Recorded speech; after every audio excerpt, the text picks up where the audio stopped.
For a democracy to win a war against terrorism, the government must be satisfied that the majority of the electorate support the war. Otherwise, they risk being voted out at the next election. If that is the case, they will wage war with that in mind and won't win. Look at President Obama's decision to withdraw all US troops from Iraq before the 2012 election, which led directly to the rise of ISIS. Today, President Macron is intent on drawing down French forces in Mali by 2022, not because the job will be done then, but because that is an election year. Democratic support for a war can be achieved in three ways. First, the electorate understand they personally risk being killed or injured or losing their freedom and livelihood. In other words, the threat is existential. Wars against terrorism cannot be judged in this way. Second, the electorate is educated into supporting a war by information and persuasion. That requires support from the media. The media itself must be open and fair in order for the government's case to be presented. If the majority of the media is set against the government's cause and working to its own agenda, this cannot happen. Most media, especially broadcast media, in most democratic countries are biased in a way that are unlikely to support a war that is not existential.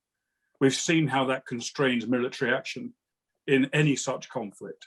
For example, Western governments in Iraq and Afghanistan were unable to openly communicate the cause for which they were fighting, repeatedly changing their purpose, wavering between preventing WMD use, defeating terrorists, reconstruction, establishing democracy, promoting human rights, and negotiating a settlement.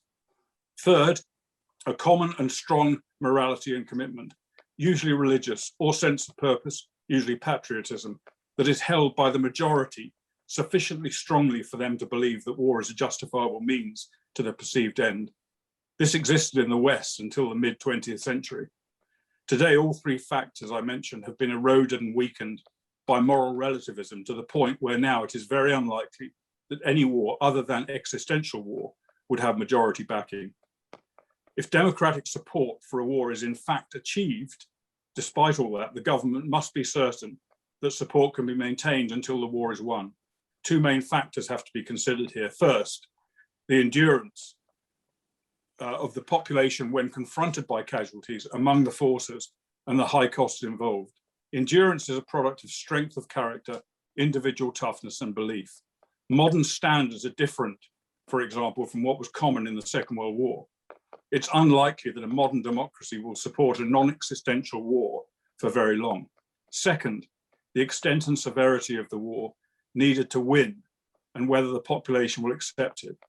This depends on the type of terrorist war being fought. Restrained terrorism is limited by social, political, moral, or religious constraints. The IRA, ETA, and Baader-Meinhof, for example, fit this category. As the terrorist is constrained in his actions, so the response can be restrained. Such restrained military action can be more easily justified and sustained. Britain eventually defeated the IRA with limited action, although even some of the tactics used then are unlikely to be used today, with some of the soldiers involved being pursued through the legal system half a century later. It is possible that such a war could still be won, but that is not the main terrorist threat facing democracies today. That threat comes from unrestrained fundamentalist terrorism. The terrorist has total dedication to the cause and no constraints. Such force can only be beaten with even greater force. So a democracy which chooses to fight such a war must be prepared to do whatever it takes to win within the law of war. In recent conflicts, fearful of domestic and international criticism, the US, UK, and their Western allies imposed overly restrictive rules of engagement on their forces, well beyond the requirements of the laws of war.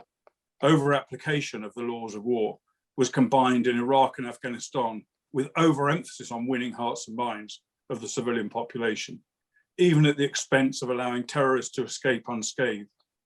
The order of the day became courageous restraint, but the populations in those countries had no respect for courageous restraint, only for strength.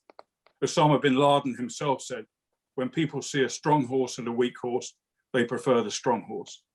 Most people believed the most ruthless would prevail, and it would be the worse for them if they were on the other side.